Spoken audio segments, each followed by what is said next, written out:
ආනන්ද ශෝක නොකරන්න.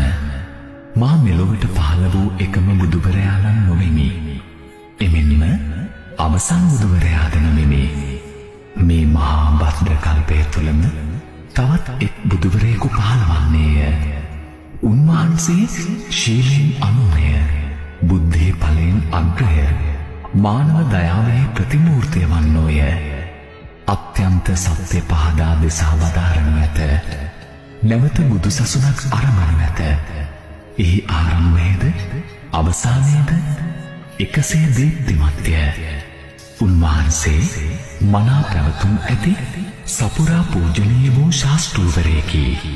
මගේ අනුගාමික ශ්‍රාවකයෝ දහස් ගණනකි. එහෙත් මේ භද්‍ර කල්පයේහි අවසන් බුදුවරයාගේ අනුගාමික ප්‍රජාව අසීමිතය, අනන්තය, අසංඛ්‍යය. උන්වහන්සේ මෛත්‍රී බුදුරදුන් ලෙස